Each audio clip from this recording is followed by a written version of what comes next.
Hey everybody, my name is Sam. Welcome back to my channel. I'm just gonna preface this video by saying I'm not totally sure what is going on with my camera angle or my life today, but we're just gonna go with it because that's what we've got. I was having some issues with my tripod, so hopefully it looks okay. Anyway, today I'm just gonna be doing my May wrap up because it is the end of the month. Today is the 29th, I think.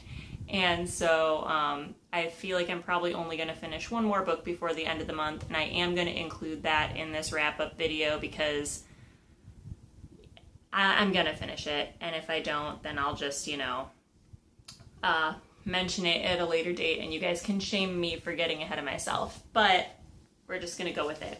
So including that one, I will have finished 7 books this month, which is not quite as lofty as my goal of 10 that I set in my TBR at the beginning of the month, but still pretty good.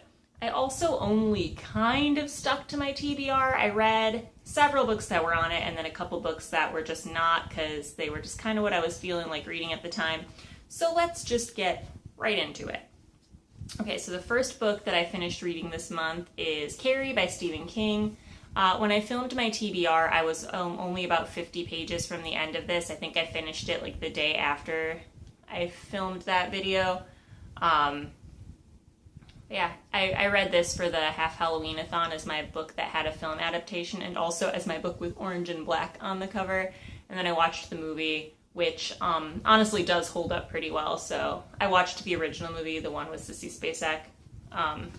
Also, fun fact, Sissy Spacek actually narrates the Audible audiobook for Carrie, so I thought that was kind of fun. The second book that I finished this month was also for Half Halloween-a-thon, and that was Ladykiller Volume 2 by Joelle Jones. This I actually counted for one of my Read Harder prompts for the month because it is written and illustrated by the same person. Joelle Jones is the writer and the artist, and then Michelle Madsen, which is the other name on here, she's the colorist. So that was kind of fun little tidbit. Joelle Jones also did the art on Volume 1, and she co-wrote it with Jamie S. Rich, but she took over the solo writing efforts for this volume, so I thought that was kind of interesting. The next book that I finished for the month is This Book is Full of Spiders by David Wong. I was going to read this for Half Halloween-a-thon, but then I didn't get to it in time. But by that point, I had already committed in my mind to reading it. This was a reread for me, but I hadn't read it in like 6 years or so. I love it. I love this book. I love the John Baizapan books. I'm hopefully going to be reading the third one soon, which is What the Hell Did I Just Read? But I needed to reread this one before I could read that one. I would have reread the first book in the series as well, but I've actually read that one more recently, so I don't feel like I need to.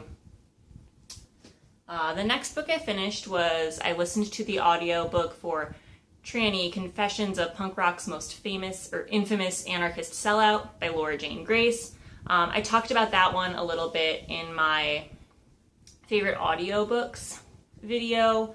I loved everything about listening to that book. I loved the book itself. I loved Laura Jane Grace's narration. I thought that the story was heartbreaking and beautiful and sad and infuriating and so many things all at the same time, and it was honestly so good. I gave it 5 stars, I'm pretty sure. I don't do that too often, so if you get a chance and the idea of it interests you at all, then you should definitely give it a read or a listen.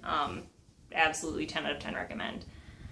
The next thing that I finished for the month was The Complete Dracula, which is an adaptation, a graphic novel adaptation of Dracula by Bram Stoker. I feel like I keep talking about Dracula in like every video I make. Honestly, probably because I was planning on reading this, it's come up a lot.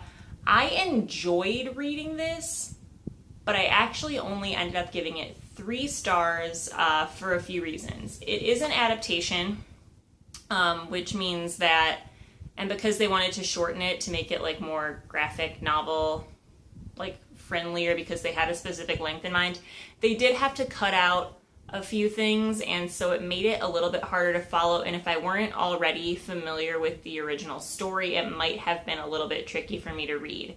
The art style in it is really, really beautiful. It's honestly pretty realistic looking, and I like the colors. They're like kind of dark and, you know, creepy.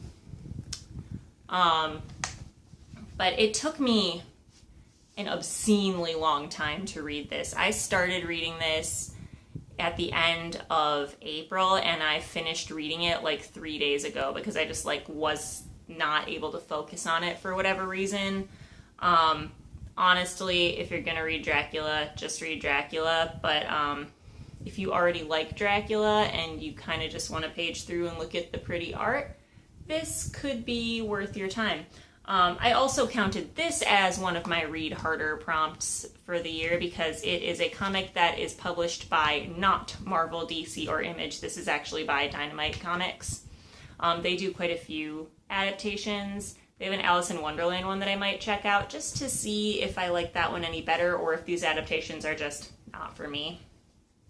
And the next thing that I finished, I actually don't have here with me because I loaned it to a friend because I think she'll really like it, but it is Why Girls Are Weird by Pamela Rybin.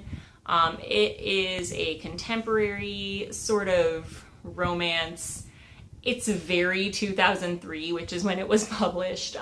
It's like about a woman who starts a blog because she's, you know, bored, and she ends up kind of publishing like a fictitious or a highly fictionalized version of her life, and shit kind of spirals out of control. It gave me Jennifer Weiner vibes, and I'm a fan of Jennifer Weiner, so like that was fine for me, but it wasn't necessarily the most highly original story I've ever read. I wound up giving it 3 stars, but I probably would have leaned more toward 3.5 just because it's not the most original story in the world. It wasn't necessarily anything spectacular, but it was a really fun ride to read it. So, like, I'm not mad. I read it in, like, a day. It was exactly what I needed at that moment. So, yeah. And then the last book that I intend to finish before the end of the month is I am rereading The Bell Jar by Sylvia Plath.